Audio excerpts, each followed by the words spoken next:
Hello everyone. रघुवर GK में आप सभी का स्वागत है। आज हम लोग इन्वायरमेंटल स्टडीज़ के 9वें पार्ट को देखेंगे, जो आपके सीटेट के एग्जाम के दृष्टिकोण से काफ़ी इम्पोर्टेंट है। तो आप वीडियो को अंत तक देखें और वीडियो पसंद आए तो चैनल को सब्सक्राइब जरूर करें, ताकि आगे आने वाले वीडियो का नोटिफिकेशन आपको मिलता रहे। तो चलिए आज का क्लास हम स्टार्ट करते हैं। हमारा पहला प्रश्न है, पर्यावरण अध्ययन के शिक्षक को अपनी कक्षा में वास्तविक चुनौती है। ऑप्शन ए है विद्यार्थियों को कार्यपत्रक देना। ऑप्शन बी है विद्यार्थियों को सूचना देना। ऑप्शन सी है गृह कार्य देना।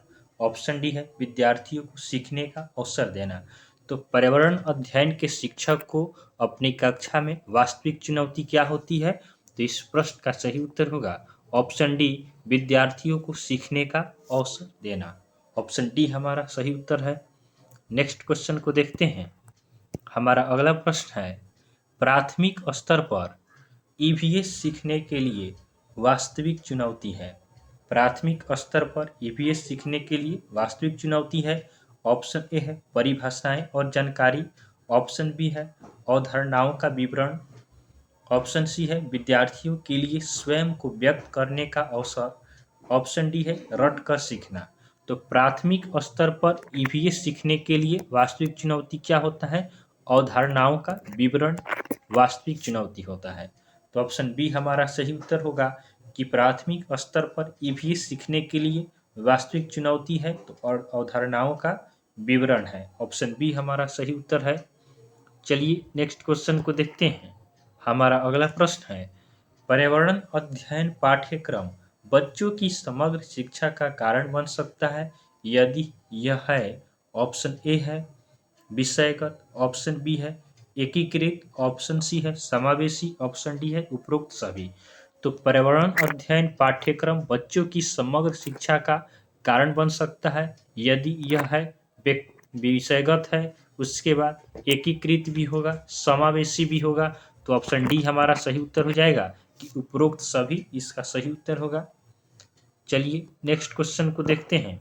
हमारा अगला प्रश्न है, उपचारात्मक शिक्षण डैश विद्यार्थियों को नहीं दिया जा सकता है। उपचारात्मक शिक्षण डैश विद्यार्थियों को नहीं दिया जा सकता है। तो ऑप्शन ए है डिसलेक्सक। उसके बाद ऑप्शन बी है प्रतिभाशाली। ऑप्शन सी है औसत से कम निष्पादन प्रदर्शित करने वाले। ऑप्शन डी है औसत से अधिक निष्पादन प्रदर्शित करने वाले। तो आपका उपचारात्मक शिक्षण प्रतिभाशाली बच्चों को नहीं दिया जा सकता है। तो ऑप्शन बी हमारा सही उत्तर होगा कि उपचारात्मक शिक्षण हम प्रतिभाशाली बच्चों को नहीं दे सकते हैं। ऑप्शन बी हमारा सही उत्तर है। नेक्स्ट क्वेश्चन को देखते हैं। हमारा अगला प्रश्न है, पिछड़े बालक के संदर्भ में निम्न में से क्या पर्यावरण अध्ययन के शिक्षण संबंधी समस्या नहीं है? पिछड़े बालक के संदर्भ में निम्न में से क्या पर्यावरण अध्ययन के शिक्षण संबंधी समस्या नहीं है? तो ऑप्शन ए है मंद शारीरिक विकास। ऑप्शन बी है स्थिरता। ऑप्शन सी है सामवेगिक कठिनाई। ऑप्शन डी है सहपाठियों के साथ संबंध। तो आपका पिछड़े बालक के संदर्भ में निम्न में से क्या पर्यावरण अध्ययन के शिक्षण संबंधित समस्या नहीं है? तो स्थिरता आपका समस्या नहीं है। ऑप्शन बी हमारा सही उत्तर होगा। ऑप्शन ए आपका हो सकता है मंद शारीरिक विकास। ऑप्शन सी भी हो सकता है समवेगिक कठिनाई। ऑप्शन डी भी हो सकता है सहपाठियों के साथ संबंध। ऑप्शन बी हमारा नहीं होगा। तो यही हमारा सही उत्तर होगा। नेक्स्ट क्वेश्चन को देखते हैं। हमारा अगला प्रश्न है, पर्यावरण अध्ययन के शिक्षण में व्याख्यान के प्रयोग की क्या एक प्रमुख समस्या है? पर्यावरण अध्ययन के शिक्षण में व्याख्यान के प्रयोग की क्या एक प्रमुख समस्या है? तो ऑप्शन ए है अधिक खर्चीली है। ऑप्शन बी है अध्यापक का कार्य आसान बनाती है। ऑप्शन सी है व्यक्तिगत विभिन्नताओं को नकारती है।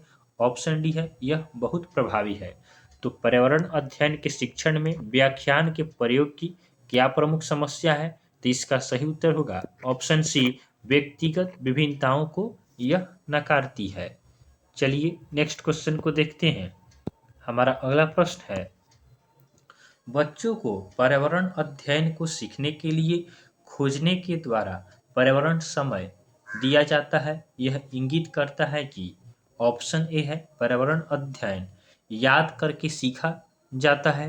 उसके बाद ऑप्शन बी है पर्यावरण अध्ययन सूचनाओं के द्वारा सीखा जाता है। ऑप्शन सी है पर्यावरण अध्ययन बाल केंद्रित है। ऑप्शन डी है पर्यावरण अध्ययन शिक्षक केंद्रित है।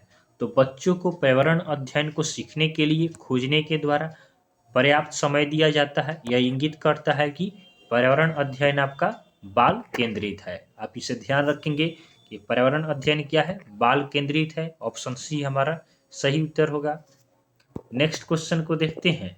हमारा अगला प्रश्न है बाला का पूरा रूप क्या है। बाला BALA बाला का पूरा रूप क्या है। तो ऑप्शन ए है ब्रेल सहायता प्राप्त अधिगम आकलन। ऑप्शन बी है मस्तिष्क सहायता प्राप्त अधिगम असाइनमेंट। ऑप्शन सी है अधिगम सहायता के रूप में ब्रेल। ऑप्शन डी है अधिगम सहायता के रूप में बिल्डिंग।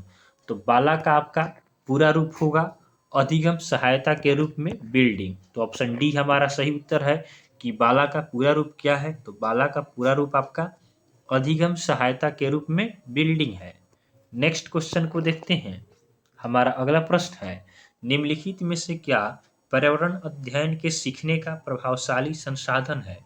निम्नलिखित में से क्या पर्यावरण अध्ययन के सीखने का प्रभावशाली संसाधन है।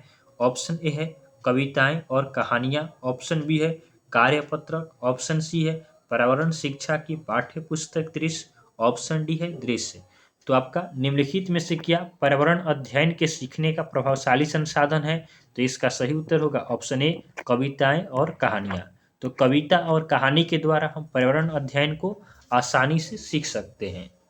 नेक्स्ट क्वेश्चन को देखते हैं। हमारा अगला प्रश्न है निम्नलिखित में से क्या पर्यावरण अध्ययन की पाठ्य पुस्तकों के अतिरिक्त एक महत्वपूर्ण संसाधन हो सकता है। निम्नलिखित में से क्या पर्यावरण अध्ययन की पाठ्य पुस्तकों के अतिरिक्त एक महत्वपूर्ण संसाधन हो सकता है। तो ऑप्शन ए है समुदाय के सदस्य। ऑप्शन बी है पठन सामग्री। ऑप्शन सी है विज्ञान प्रयोगशाला। ऑप्शन डी है संसार का मानचित्र। तो ध्यान देंगे पर्यावरण अध्ययन की पाठ्य पुस्तकों के अतिरिक्त एक महत्वपूर्ण संसाधन क्या हो सकता है। तो समुदाय के सदस्य हो सकते हैं। तो ऑप्शन ए हमारा सही उत्तर होगा। नेक्स्ट क्वेश्चन है निम्नलिखित में से कौन केवल श्रव्य शिक्षण सहायक सामग्री है। इसमें हमें बताना है कि केवल श्रव्य शिक्षण सहायक सामग्री है। तो ऑप्शन ए है कंप्यूटर। ऑप्शन बी है चार्ट। ऑप्शन सी है रेडियो। ऑप्शन डी है टेलीविजन। तो इसमें हमें पूछा जा रहा है केवल श्रव्य शिक्षण सहायक सामग्री। तो इसका सही उत्तर होगा ऑप्शन सी रेडियो। रेडियो क्या है, रेडियो आपका श्रव्य शिक्षण सहायक सामग्री है। नेक्स्ट क्वेश्चन को देखते हैं। हमारा अगला प्रश्न है निम्नलिखित में से कौन दृश्य श्रव्य शिक्षण सहायक सामग्री है। निम्नलिखित में से कौन दृश्य श्रव्य माने जिसे देखा भी जा सके और सुना भी जा सके। तो ऑप्शन ए हमारा है कंप्यूटर। ऑप्शन बी है चार्ट। ऑप्शन सी है रेडियो। ऑप्शन डी है पुस्तक। तो इसका सही उत्तर होगा ऑप्शन ए कंप्यूटर। कंप्यूटर क्या है, कंप्यूटर आपका दृश्य और श्रव्य शिक्षण सहायक सामग्री है। नेक्स्ट क्वेश्चन है दूर स्थित किसी वस्तु व्यक्ति या स्थान के विषय में शिक्षण के समय किसका प्रयोग सर्वाधिक अच्छा हो सकता है। दूर स्थित किसी वस्तु व्यक्ति या स्थान के विषय में शिक्षण के समय किसका प्रयोग सर्वाधिक अच्छा से हो सकता है। ऑप्शन ए है चित्र का। ऑप्शन बी है चार्ट का। ऑप्शन सी है नमूना का। ऑप्शन डी है कंप्यूटर का। तो आपका दूर स्थित किसी वस्तु व्यक्ति या स्थान के विषय में शिक्षण के समय हम नमूना का यूज कर सकते हैं। तो ऑप्शन सी हमारा सही उत्तर होगा। नेक्स्ट क्वेश्चन को देखते हैं। हमारा अगला प्रश्न है किससे बालकों की कल्पना शक्ति का विकास संभव है। किससे बालकों की कल्पना शक्ति का विकास संभव है। ऑप्शन ए है कंप्यूटर। तो कंप्यूटर से भी है, रेडियो, रेडियो से भी है, टेलीविजन से भी है। तो हमारा सही उत्तर हो जाएगा ऑप्शन डी उपरोक्त सभी। नेक्स्ट क्वेश्चन को देखते हैं। हमारा अगला प्रश्न है किस शिक्षण सहायक सामग्री से छात्रों को उच्च कोटि का पुनर्बलन प्राप्त हो सकता है। किस शिक्षण सहायक सामग्री से छात्रों को उच्च कोटि का पुनर्बलन प्राप्त हो सकता है। ऑप्शन ए है कंप्यूटर। ऑप्शन बी है चार्ट। ऑप्शन सी है रेडियो। ऑप्शन डी है टेलीविजन। तो इसका सही उत्तर होगा ऑप्शन ए कंप्यूटर। तो आपका कंप्यूटर की सहायता से आपका छात्रों को उच्च कोटि का पुनर्बलन प्राप्त हो सकता है। हमारा अगला प्रश्न है, श्रव्य दृश्य साधनों के प्रयोग का तर्काधार इस तथ्य पर आधारित है कि श्रव्य दृश्य साधनों के प्रयोग का तर्काधार इस तथ्य पर आधारित है कि ऑप्शन ए हमारा है इससे अध्यापन अधिगम प्रक्रिया सुगम हो जाता है। उसके बाद ऑप्शन बी है इससे अधिगम स्थूल हो जाता है। ऑप्शन सी है इससे हमारी दोनों इंद्रियां सक्रिय है। ऑप्शन डी है यह मात्र किसी चीज को करने का दूसरा तरीका है। हमारा प्रश्न है कि श्रव्य दृश्य साधनों के प्रयोग का तर्काधार इस तथ्य पर आधारित है कि, तो इसका सही उत्तर हो जाएगा ऑप्शन सी, इससे हमारी दोनों इंद्रियां क्या होती है, सक्रिय है। नेक्स्ट क्वेश्चन को देखते हैं। हमारा अगला प्रश्न है, शिक्षण मशीनों की विशेषता होती है। शिक्षण मशीनों की विशेषता क्या होती है? तो ऑप्शन ए है ये शिक्षण समस्या का समाधान करने में सहायक होती है। तो यह बात सही है। ऑप्शन बी है इनमें बाह्य अनुक्रिया के लिए अवसर दिया जाता है। तो यह भी आपका सही है। ऑप्शन सी है इनसे छात्रों के मूल्यांकन करने में भी आसानी होती है। तो यह भी सही है। तो हमारा सही उत्तर हो जाएगा ऑप्शन डी, उपरोक्त सभी। नेक्स्ट क्वेश्चन को देखते हैं। हमारा अगला प्रश्न है, किस शैक्षिक तकनीक को व्यवहार तकनीक कहा जाता है? किस शैक्षिक तकनीक को व्यवहार तकनीक कहा जाता है? ऑप्शन ए है हार्डवेयर उपागम। ऑप्शन बी है सॉफ्टवेयर उपागम। ऑप्शन सी है प्रणाली विश्लेषण। ऑप्शन डी है उपरोक्त सभी। तो हमसे पूछा जा रहा है कि किस शैक्षिक तकनीक को व्यवहार तकनीक कहा जाता है? तो आपका सॉफ्टवेयर उपागम को व्यवहार तकनीक कहा जाता है। ऑप्शन बी हमारा सही उत्तर होगा। नेक्स्ट क्वेश्चन को देखते हैं। हमारा अगला प्रश्न है, दृश्य श्रव्य सामग्री कैसे नहीं होनी चाहिए? हमें बताना है कि दृश्य श्रव्य सामग्री कैसे नहीं होना चाहिए। दृश्य और श्रव्य जिसको देखा जा सके और सुना जा सके वह सामग्री कैसे नहीं होना चाहिए। ऑप्शन ए है जो शिक्षण के उद्देश्यों की प्राप्ति में सहायता दे, तो ऐसा होना चाहिए। ऑप्शन बी है सुंदर तथा आकर्षक, तो ऐसा होना चाहिए। ऑप्शन सी है बालक को विचलित करने वाला, तो ऐसा नहीं होना चाहिए। तो हमारा सही उत्तर क्या हो जाएगा? ऑप्शन सी कि दृश्य श्रव्य सामग्री कैसे नहीं होना चाहिए, तो ऐसा नहीं होना चाहिए जो बालक को क्या कर विचलित कर दे। नेक्स्ट क्वेश्चन को देखते हैं। हमारा अगला प्रश्न है, निम्नलिखित में से कौन केवल दृश्य शिक्षण सहायक सामग्री है? इसमें हमें बताना है इनमें से कौन केवल दृश्य शिक्षण सहायक सामग्री है। ऑप्शन ए है कंप्यूटर।